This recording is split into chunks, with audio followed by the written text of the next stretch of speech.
Hello and welcome to YouTube channel Tech with Sakib. Today we will see an error and solve it. This problem mainly occurs when you start your Ubuntu or Linux system. This problem occurs when your memory got corrupted or especially the drive containing your operating system got corrupted and does not let it boot.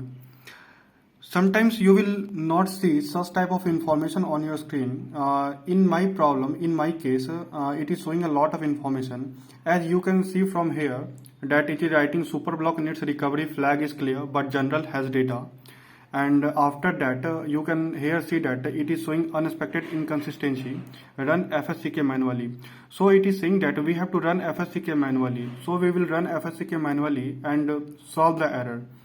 To solve this type of error, you can write fsck and then space, and here you can see that it is showing /dev/sdb7.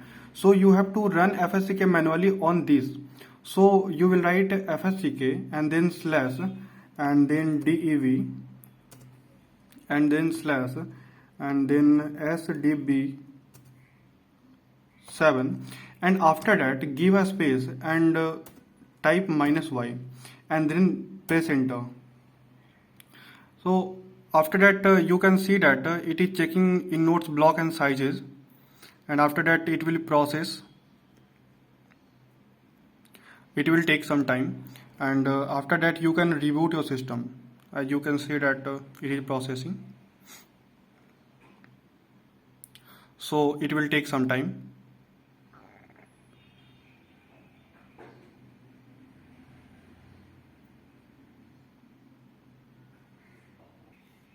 And in the bottom you can see that it is writing file system was modified.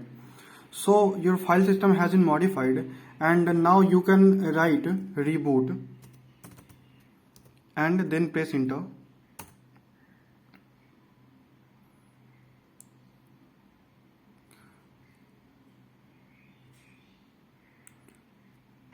So after that write exit and then press enter.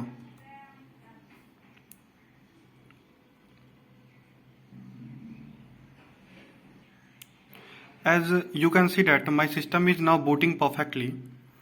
I hope your problem has been solved. So I hope you like the video and subscribe the channel. If not, then please like the video and subscribe the channel. See you in the next video. Thanks. Have a nice day.